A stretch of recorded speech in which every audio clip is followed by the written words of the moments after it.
ఈరోజు మన ఇంటర్వ్యూ చేయబోతున్న సీనియర్ నాయకులు ప్రజలకు సేవ చేయాలి, ప్రజలకు అంకిత భావంతో దగ్గర అవ్వాలి, అలా ఉన్న పార్టీతోనే మనం కలిసి పని చేయాలి అనే నినాదంతో అనే ఒక సంకల్పంతో ఈ రోజున కూటమి ప్రభుత్వంలో తనదంటూ శైలిలో ప్రజలకు సేవ చేయడానికి నజీర్ అహ్మద్ ఎమ్మెల్యే శాసనసభ్యులు ఇక్కడ గుంటూరు తూర్పు నియోజకవర్గం ఆయనతో పాటు ప్రజలకు సేవ చేయడానికి తన వంతుగా ప్రయత్నిస్తూ ఆయనతో నడుస్తూ కూడా ఈరోజు ప్రజల ముందుకు వచ్చారు. ఈరోజు 6R9 న్యూస్ ఛానల్లో ఇంటర్వ్యూ ఇవ్వడానికి కోట పిచ్చిరెడ్డి గారు మన ముందున్నారు. నమస్తే అండి. నేనైతే ఇప్పుడు కోట పిచ్చిరెడ్డి అనగానే ఫస్ట్ ఎవరికైనా మీరు వైఎస్ఆర్సీపీనే అంటాం. ఎందుకంటే మన ఆంధ్రప్రదేశ్లో ఉన్న రాజకీయాలు కమ్యూనిటీ మీద ఎక్కువగా చౌదరి అనగానే ఒకే టీడీపీ, రెడ్డి అనగానే వైఎస్ఆర్సీపీ, జనసేన, కాపులు అనగానే రకరకాలుగా వినిపిస్తున్నాయి కదా. ఇప్పుడే మీరు కూటమిలోన ఫస్ట్ గతం నుంచి కూడా ఏ పార్టీలో ఉన్నారు? లేదమ్మా, వాస్తవంగా నేను రాజకీయాల్లోకి రావడానికి కారణం మేమున్న ప్రాంతం ఆపోజిట్ బస్టాండ్ దగ్గరలో ఉంటుంది గుంటూరుకి. కానీ అది చాలా చాలా అంటే మీరు ఆశ్చర్యపోతారు, చాలా వెనకబడిన ప్రాంతం.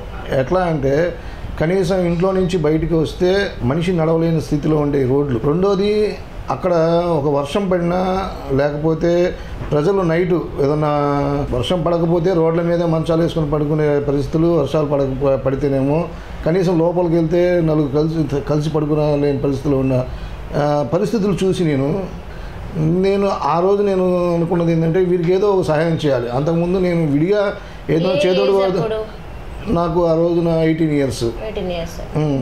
నేను అనుకున్న ప్రాంతంలో ఏదో ఒకటి నేను చేయాలి. ఏదో ఇండివిజువల్గా చేయడం అనేది ఆర్థికంగా అది ఎవరి వల్ల కాదు. రామిరెడ్డి తోట, ప్రకాష్ నగర్, పుత్తూరు వారి తోట, గుంటూరు వారి తోట, ఈ ప్రాంతాలు అంటే నేను చెప్పుతున్న 98కి ముందు. ఈరోజు ఆ ప్రాంతాలు కొంచెం అభివృద్ధి చెందినవి అయినా కూడా ఇంకా వాళ్ళలో కొంత అందాల్సిన అవి ఉన్నవి, అవి జరుగుతూ ఉన్నవి కొన్ని. ఆ రోజు నేను ఆ పరిస్థితుల్లోనే నేను రాజకీయాల్లోకి రావడం జరిగింది. కాకపోతే ఆ రోజులో మాకున్న పరిస్థితులు ఏంటంటే కాంగ్రెస్ పార్టీకి దగ్గరగా, మేము నాయకులకు దగ్గరగా మేము ఉండేవాళ్ళం. కాంగ్రెస్ పార్టీనే చూస్తూ ఉన్నాము. ఆ రోజు కాంగ్రెస్ పార్టీలోనే ప్రయాణం చేశాం. కాంగ్రెస్ పార్టీలో 98, 2003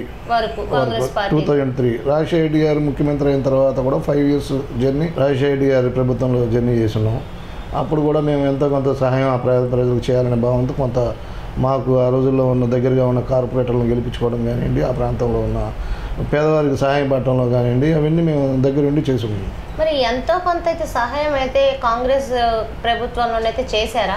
తప్పనిసరిగా కాంగ్రెస్ ప్రభుత్వంలో మాకు అందుబాటులో ఉన్నటువంటి నాయకులు ఆ రోజుల్లో మహమ్మద్ జానీ గారు బాగా దగ్గరగా ఉన్నారు.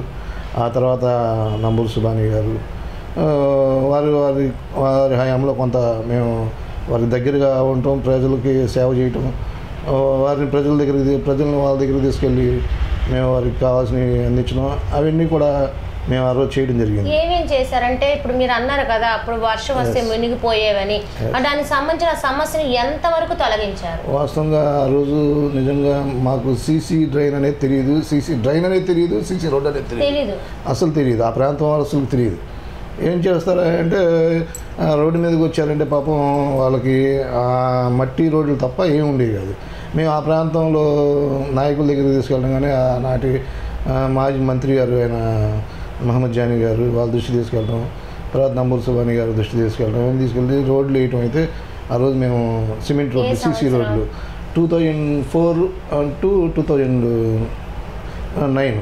దానికి ముందు మేము ఇంకొక విషయం కూడా చెప్పుకోవాలి. ఏ మాట ఆ రోజు మేము కాంగ్రెస్ పార్టీలో ఉన్నా కూడా 99 to 2004 వరకు కూడా మాకు ఆ ప్రాంతంలో అభివృద్ధి అయితే కొంత జరిగింది. ఎందుకు అంటే నేను ఆ రోజు తెలుగుదేశం పార్టీ అధికారంలో ఉంది. తెలుగుదేశం ఆ రోజు నారా చంద్రబాబు నాయుడు గారు ముఖ్యమంత్రిగా ఉంటూ ఆ రోజు ఏమవుతుందంటే రోడ్లకి ప్రాముఖ్యత ఇచ్చిన్నారు. అవును, టీడీపీ అంటేనే రోడ్ల వ్యవస్థ బాగుంటుందని పేరు. మేము దాన్ని చాలా ఈ రోజు కూడా గొప్పగా చెప్పుకుంటాం. ఆ తర్వాత నేను చాలా ప్రాంతాలకు వెళ్ళినప్పుడు ఇలా స్లమ్ ఏరియాలో రోడ్లన్నీ వాంబే ప్రాజెక్టు కింద ఏదో తీసుకోవడం జరిగి ఆ రోడ్లన్నీ వేయడం జరిగింది.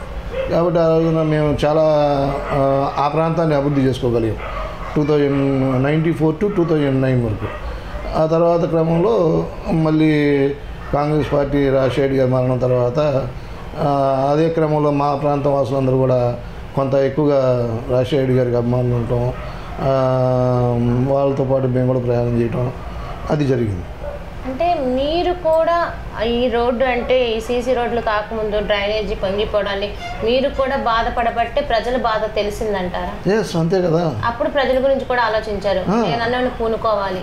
బట్ ఒక రోడ్లు ఈరోజు రోడ్లు ఒకటి వాళ్ళకి అందాల్సిన సౌకర్యాలు కంపల్సరీగా అందగలిగితేనే వాళ్ళు ప్రశాంతంగా ఉండి మళ్ళీ ఉదయాన్నే మాకు దగ్గర ఉన్న వాళ్ళందరూ చేతి పని చేసుకోవాలి. ఇటు ఆటో నగర్కి వెళ్ళే వాళ్ళు కానివ్వండి, లేకపోతే రోజువారీ కూలీ చేసుకునేవాళ్ళు, తోపుడు బళ్ళుకి కాయలకి వెళ్ళేవాళ్ళు కానివ్వండి, అట్లా చిన్న చిన్న రిక్షాతో బళ్ళు తోలుకునేవాళ్ళు, కానీ చిన్న చిన్న పనులు చేసుకునే వాళ్ళంతా వాళ్ళ కోసం తప్పనిసరిగా వాళ్ళకి సహాయం చేయాలనే ఉద్దేశంతోనే మనం ఆ రోజు నేను రాజకీయాల్లో రావడం జరిగింది. ఎంతో కొంత నా వంతు నేను అంతా మార్చానని నేను చెప్పను, కానీ నా వంతు సహాయం అయితే నాకు మించి చేశాను. రాజశేఖర్ రెడ్డి గారి నాయకత్వంలో అయితే పనిచేశారు. రాజశేఖర్ రెడ్డి గారి నాయకత్వంలో మేము అప్పుడు యువజన విభాగంలో ఉన్నాం. యువజన విభాగంలో జిల్లా స్థాయిలో పనిచేసాం. నగర స్థాయిలో నగర ఉపాధ్యక్షుడిగా ఉంటాం. ఆ రోజు అవన్నీ కూడా మేము నాయకుడికి దగ్గరగానే ఉన్నాం. ఇలాంటి నేత ఎన్ని సంవత్సరాలైనా పుట్టడేమో అన్నంత బిరుదు రాజశేఖర్ రెడ్డి గారికి ఉందట, అది నిజమే అంటారా? అంటే ఒకటమ్మా, మాకు ఆ 4 సంవత్సరాల పీరియడ్లో కానివ్వండి, అంతకుముందు కొంత మాకు అభిమానం ఉండటం, రాజశేఖర్ రెడ్డి గారు అంటే విపరీతమైన అభిమానం. మీరు చెప్తే నమ్ముతారో లేదో, రాజశేఖర్ రెడ్డి గారు మరణించినప్పుడు రాజశేఖర్ రెడ్డి గారు మరణించిన స్థలానికి కూడా వెళ్ళాను నేను. రాజశేఖర్ గారు మరణించిన ప్రాంతం రోడ్లు ఏముండవు, ఎంత కొండపై పవరాల గుట్ట కూడా మా ప్రాంత వాసులను తీసుకుని వెళ్ళటం, అంటే అంత అభిమానంగా ఉన్నాం రాజశేఖర్ రెడ్డి గారు అంటే. ఇలాంటి నాయకుడు ఉండడేమో అని అంటారంట కదా, నిజమే అంటారా? బహుశా మేమైతే మాకు చిన్నప్పుడు మేము ఎన్టీ రామారావుని మా పెద్దలు దేవుడిగా చెప్తా ఉండేవాళ్ళు. ఆ తర్వాత మళ్ళీ చంద్రబాబు నాయుడు గారిని అభివృద్ధి, మేము హైదరాబాద్కి మాకు కొంచెం దూరంగా ఉండేది. అప్పుడు మనం ఈ ప్రాంతంలో ఉన్న హైదరాబాద్ అభివృద్ధి ప్రదాత అని చెప్పి చంద్రబాబు నాయుడు గారు చెప్పుకోవడం జరిగింది. ఆ మధ్యలో కొంతమంది ముఖ్యమంత్రులను చూసినప్పటికీ మాకంత ఆ రోజున కాంగ్రెస్ పార్టీలో 2-3 ముఖ్యమంత్రులు మారడం, వాళ్ళ మీద కొంత మాకైతే అంత అవగాహన కూడా లేదు. ఇదైతే ఎన్టీ రామారావు గారి గురించి నేను ప్రత్యక్షంగా రామారావు గారిని చూశాను. ఆ రోజు రామారావు గారు ముఖ్యమంత్రి అనే విషయం నాకు తెలియదు. మా ప్రాంతానికి వస్తే మేము అందరూ చేతులెత్తి దండం పెడుతుంటే ఇతను దేవుడేమో అనుకున్నటువంటి విషయం నేను. నా చిన్న వయసు అది యాక్చువల్గా. ఆ రోజు బారికేడ్లు అవన్నీ పెట్టి మా ప్రాంతానికి ఎన్టీ రామారావు గారు వస్తే అందరూ అంటే చెప్పాలంటే మా నాయనమ్మ వయసు వాళ్ళంతా, మా ఫాదర్ వయసు వాళ్ళంతా ఎన్టీ రామారావు గారు చేతులు ఎక్కి మొక్కుతూ ఉంటే ఆయన దేవుడేమో చేతులు ఎక్కి మొక్కుతున్నాడు అనుకున్నాం. నాకు ఆ రోజున అంత అవగాహన లేదు. ఎన్టీ రామారావు గారు 83, 84, 89 మధ్యలో ఎన్టీ రామారావు గారు ఎట్లా అనుకున్నారు. తర్వాత అభివృద్ధిలో చంద్రబాబు నాయుడు గారిని అనుకోవడం, తర్వాత ఉద్యోగాలు తీసుకున్న చంద్రబాబు నాయుడు గారిని అని, ఆ తర్వాత రాజశేఖర రెడ్డి గారి విషయంలో నేను ఎక్కువగా ప్రజల నోట్లో నుంచి వినింది ఏంటంటే ప్రాజెక్టులకి ప్రాధాన్యత ఇచ్చాడు. రెండోది ఆ రోజున రైతుకి వెన్నెముకగా ఉండటం. రెండోది కొంత మేమున్న ప్రాంతాల్లో అయితే ఆ సమయంలో అభివృద్ధి కూడా చేసుకున్నాము. ఆ అభిమానం మాకు రాజశేఖర రెడ్డి గారి మీద కూడా ఆ రోజు ఉంది. అది ఇప్పటికి కూడా మేము రాజశేఖర రెడ్డి గారిని మర్చిపోలేము. చంద్రబాబు నాయుడు గారిని దానికి ముందు పనిచేసిన చంద్రబాబు నాయుడు గారు ఎవరిని మర్చిపోలేము. రాజశేఖర్ రెడ్డి గారి తనయులు అది పుంజుకున్నారంటారా? అది మేము అనుకుంది ఏంటంటే, ఆ రోజున రాజశేఖర రెడ్డి గారు మరణించిన తర్వాత రాజశేఖర రెడ్డి గారు ఆ పార్టీలో నుంచి ఆల్మోస్ట్ అందరూ వైసీపీలోకి 80% వైసీపీలోకి షిఫ్ట్ అవ్వటం, మేము కూడా వైసీపీలోకి వెళ్ళటం.